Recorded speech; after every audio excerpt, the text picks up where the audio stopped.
really excited to talk with you again. This time we're going to talk about design thinking. So what do you got in store for us today? And for those who might not know of you and Visier, you mind doing a quick intro?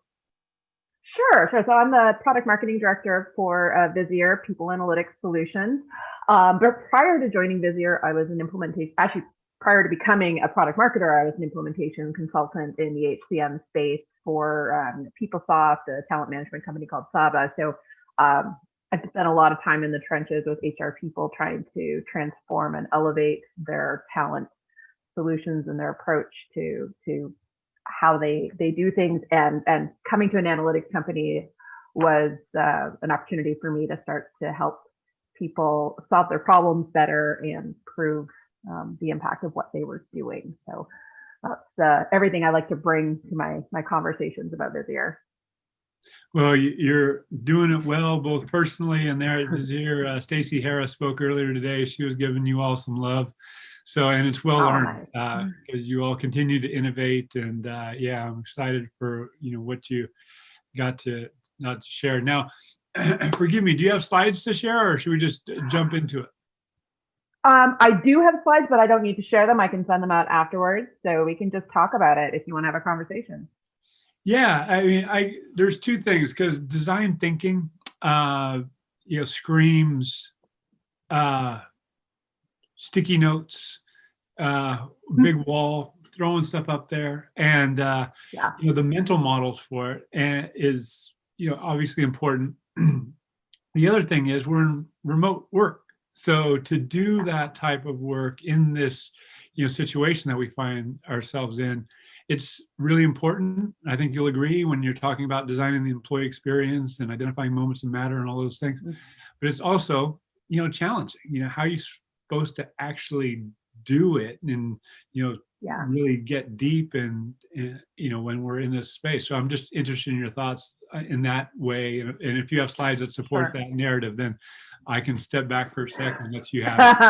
Well, why don't we talk about it? I think a lot of the slides and things I have, I shared in another session I did with you guys around diversity and inclusion in design thinking. So I can share them later. So design thinking to me, first of all, it's a framework for problem solving. And that's what really attracted me to it. So I know it came into being kind of around actually designing software, designing that experience. But really, when I think about it in the context of the problems that I'm looking at, I'm thinking about it just really as a way to zero in on the issue. I break it out into two parts. So there's the first part, which is finding the right question. And once you have the right question, you can find the right solution. And finding the right question part is really interesting. I majored in psychology way back at university. I spent a lot of time in our labs doing research. And I realized really quickly that the answer you get depends heavily on the question you ask. Yep. And if you ask the wrong question, you're not going to get the right answer. So spending the time to actually zero in on the right question is incredibly important. And I've also realized that lately being a Visier and becoming really comfortable with analytics and the tools is that you have to do as much investigation to discover the question you're asking as you do investigating the solution. And that analytics, a flexible analytics tool that allows you to investigate, is exactly what you need to have in your pocket. Right. So the way I think to think about it is, first of all, in design thinking its definition is a problem-solving structure for what they call wicked problems. And a wicked problem is ill-defined. I don't know about you, but I can't think of any problem more ill-defined than the employee experience or really anything going on in our workforce. Like people are leaving. Okay. Why? Like the why of that is just massive. Yeah. And that's where the analytics really come into it, is why are they leaving? And is it the same for this group of people as it is for that group of people? How do I even know that is a group of people that has something in common that's making them leave? Yeah. And that's where the investigation comes in. I love what you're saying. And what I find, and I believe we actually have talked about this before in one form or another, is the companies that tend to create consciously or consciously create employee experiences that are beneficial for the individuals as well as the organization, tend to create the space. It takes work. It being uncomfortable, going into places where it's ambiguous, it's unclear, it's a little muddy. And not many organizations have historically carved out that space and explored what are the right questions and then go source the data and insights. However, here we are with COVID, and it's almost essential to do that. Would you echo that? And, again, going back to this idea, how do we do it remotely? Even though it's important, I mean, it's hard to do it, collaborate remotely, particularly for hours on end. So, what are your thoughts there? Well, so first of all, you say with COVID, I think COVID is, again, fundamentally shifting the employee experience and what is the employee experience. Numbers. Okay, well, I'll go back. I don't think anybody really knows what the new normal is going to look like. Let's assume we have a vaccine in 6 months, and we can sort of start to live normally. But we're not going back to normal. We know that. So some of the numbers say, I think that while yes, people will return to the office, we'll still probably see some estimates a 300% increase in the number of people working at home. I was a remote worker. I've worked for companies based in different countries. So I've been for about 12 years of my career. Visier is actually the first company that's ever been located in the same city I live in. Wow. So I know what it's like to work remotely and how you can have a good and a bad experience that way. That's one of it.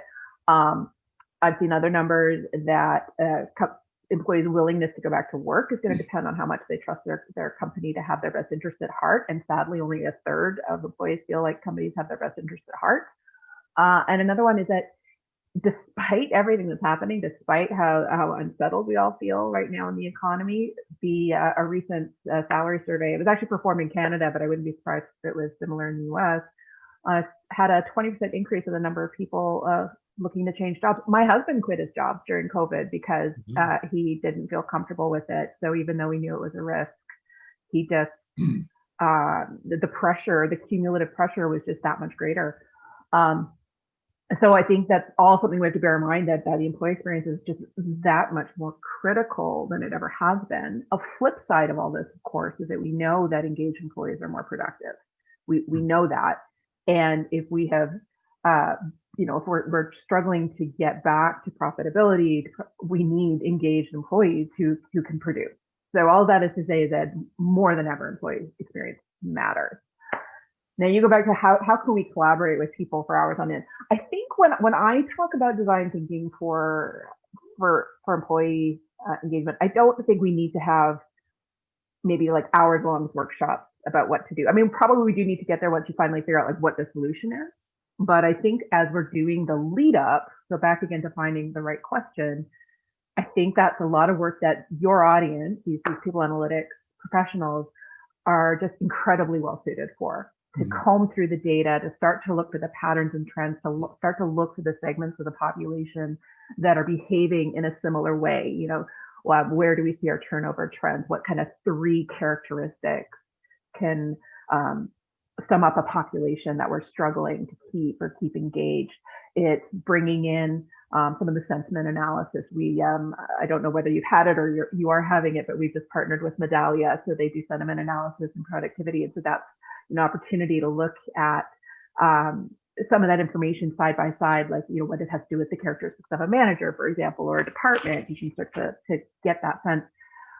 Then take that information back to your HR professionals that are maybe more boots on the ground for that active listening sessions and surveys, because we really need to learn about people and what matters to them when we're talking about employee experience. And you can have more meaningful conversations if you kind of know where your pockets of problems are. And so the analytics feeds into that activity, that hands-on activity, and then those activities can kind of feed back to the analytics and say, okay, well, this is what we heard. Does the data back it up? What are we seeing? And all of that is to now create the right question, which is maybe not why are people leaving, but why are people with families in this particular job in these specific locations leaving? I mean, that is an actionable question. Right. Then you can take that question and share the results.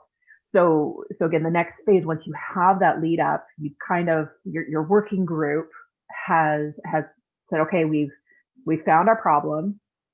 We have a pretty good sense of this is this. If we do nothing about it, this is our projected impact. Maybe this is, loss of income, loss of productivity, money spent hiring, effort spent hiring, all of those things. You can say this, if we do nothing about it, this is what's going to happen, and frame that in a story. We all, again, that's your audience, these people, analytics people, we know we have to kind of bring people along for the ride. We can't just step in front of them and say, this, here, do this, right. We have to bring them forward. And then you can bring it to your working groups to actually come up with a solution. Because, analytics can give you all that context, all that information. We can't actually say, what your solution is? Your solution is on-site daycare. That's your solution. We can't do that. That'll fix everything. Yeah. That'll fix everything. But with, with the tool, with the information told in the story, you can bring it to your working group. And again, I think the other mistake we make when we talk about employee experience and design thinking and who's going to be the groups that come up with a solution is this isn't an HR problem. The experience of the employee is not just HR. HR, can maybe kind of own the implementation of it, but you got to talk to everybody. So your working groups, when they're thinking about solutions, should also include some representation. So again, if you can bring them the information, takes them through like how you got to where you got to, and maybe allows them to explore that a little bit more, so they can say, what, I have observed that. What, am I right? Is my hunch right? Then you can start to get some conversations going. Then you're going to have some really valuable conversations, even if they have to be remote on Zoom. Yeah. No, I love what you're saying, and help me understand this on behalf of those who would be watching, listening, because there's digital transformation happening, there's workforce planning happening, there's employee experience, people analytics, and so a lot of times it gets confusing. Oh, I thought that was that, and I thought that was that. So really getting aligned on what the heck we're doing and what we're not going to do, and similarly, getting the right people in the room, because now with COVID especially, we're talking about facilities, we're talking about IT, HR, talent acquisition. So of the leading practice companies, if you can package them in that way, what are they doing? Are they actually getting more diverse groups in the room to explore what the future of their workforce is going to look like? Yeah, I think diversity is a part of it, but I think also you can look at having targeted work groups. So let's talk about facilities and IT. Where are we working? How are we working? What tools do we need to work? If your investigation has brought forward that is a problem, that people are dissatisfied because they don't have the tools, they don't feel set up to do the right work, then absolutely your solution group should include those people. But if your results and your question is, no, actually not, they're good there. It is this thing. This is actually the problem.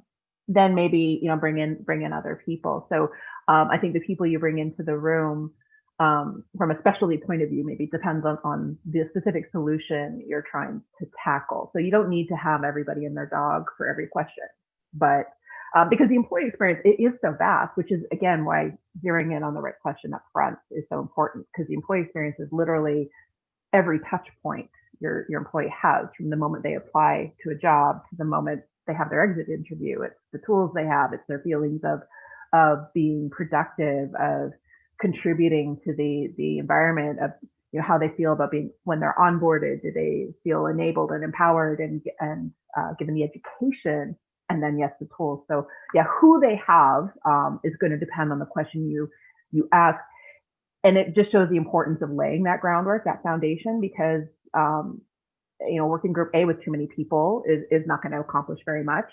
And you start inviting people to meetings where they don't feel like they have anything to contribute, you're going to lose momentum pretty quickly. So you're going to have far more impactful solutioning sessions if you're focused. Yeah, the idea of employee experience has gained a lot of traction over the last few years, obviously pre-COVID. People data and analytics has always been top 1 or 2 priority of CHROs going back 20 years, give or take.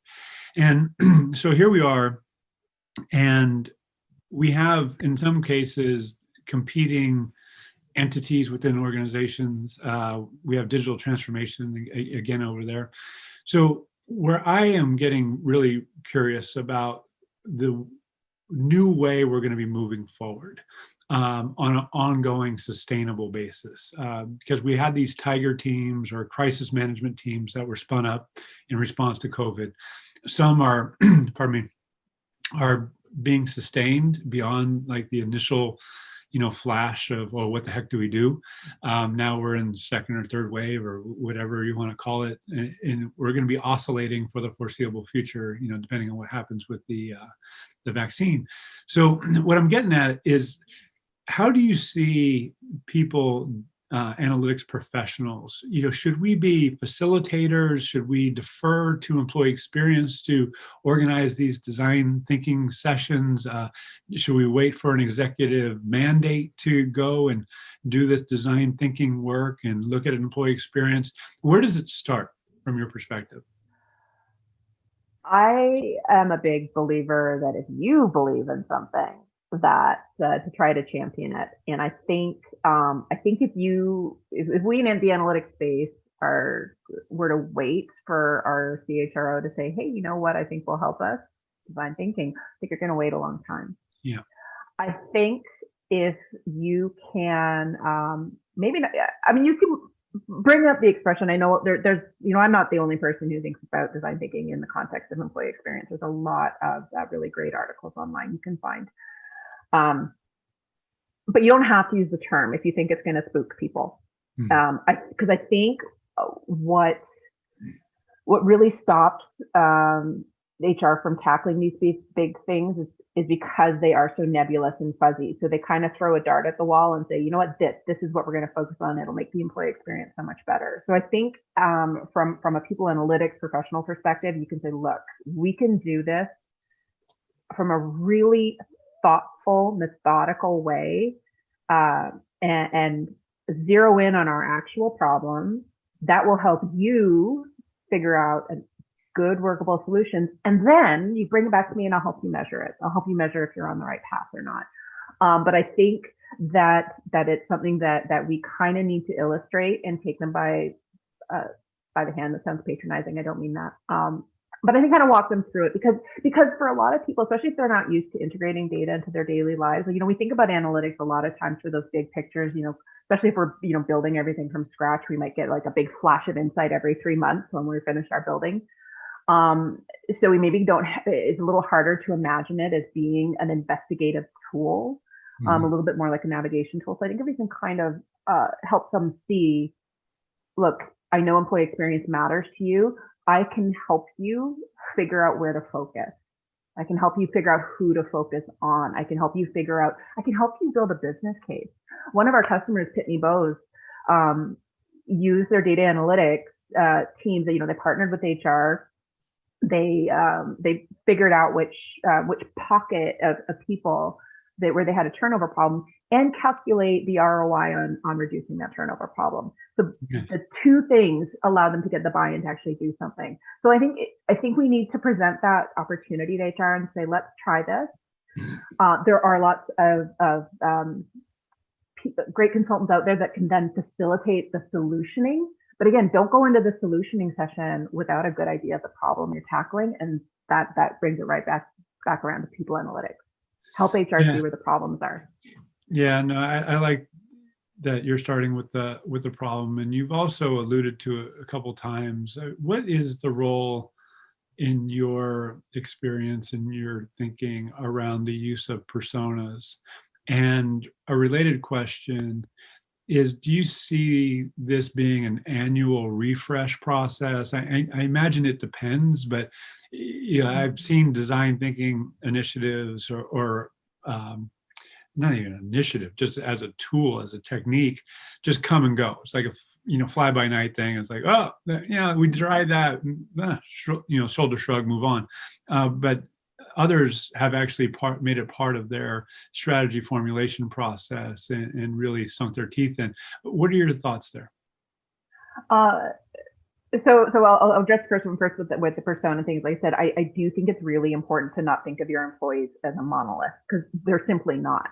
They're, that's ethnicities, it's genders, it's age, generations, jobs, locations, it's all kinds of things. And if you try to do a one size fits all solution, you'll drive yourself mad, and you won't see the problem actually if you try to look at it from this level. You've got to bring it down and segment it to figure out where your problems are.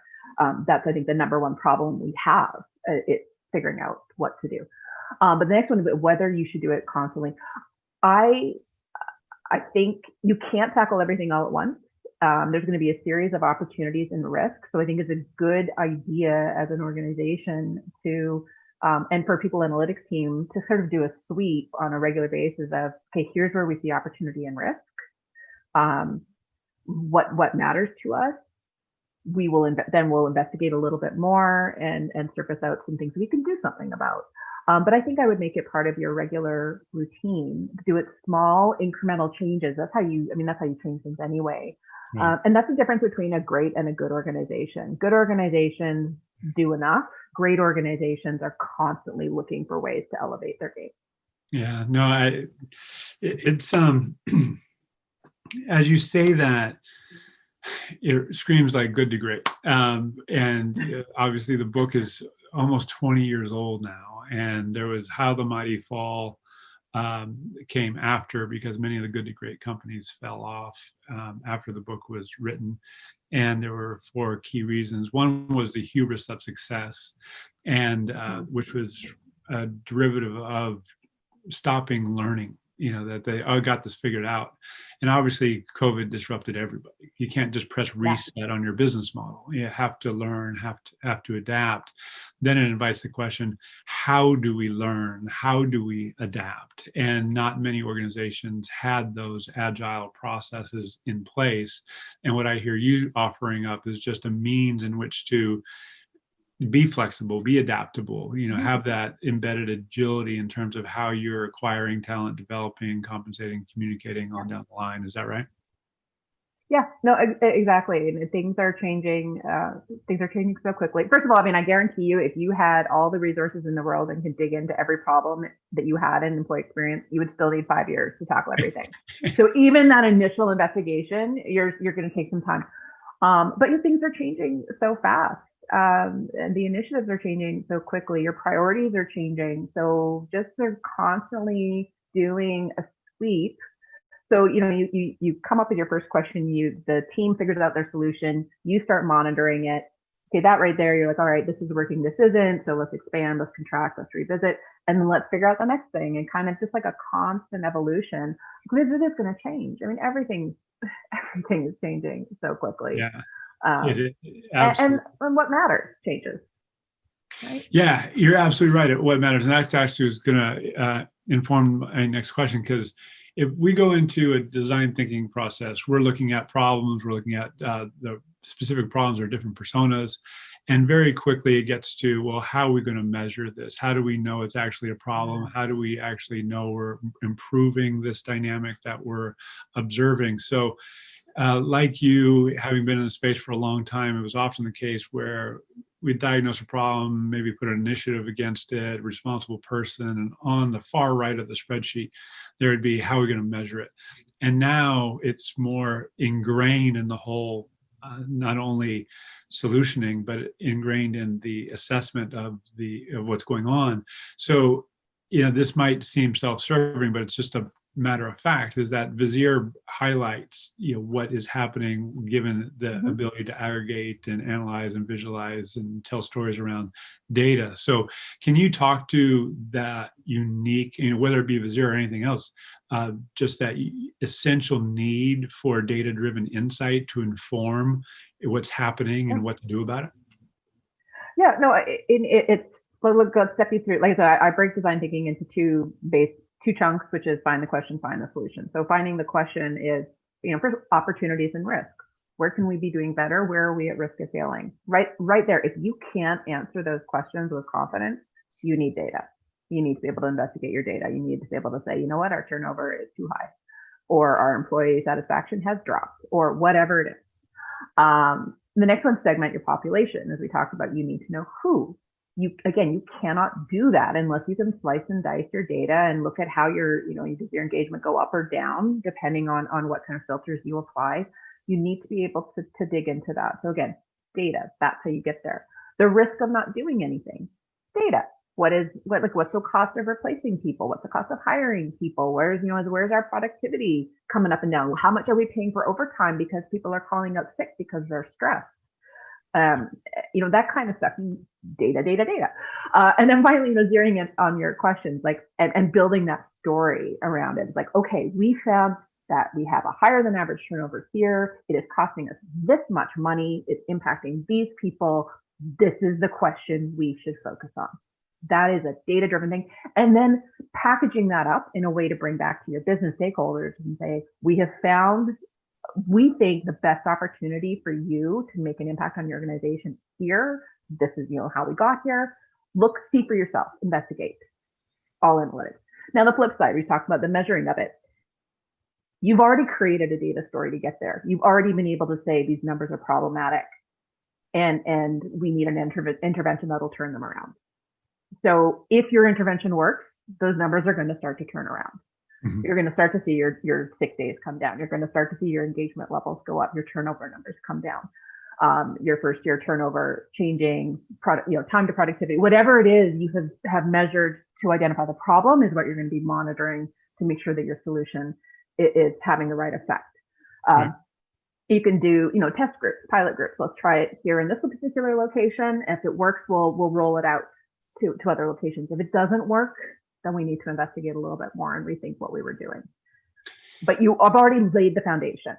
Yeah, it's so historically, I've seen many organizations balk at this process because, we don't have the basics in place yet. And then they get this report, which is immensely underwhelming. And then the questions that are a priority to them don't get captured. And there's just a frustration on both sides. I don't understand what's desired from my internal customer. And on the other hand, the people analytics team, if you can call them that at that stage, they're not delivering the insight that's actually useful.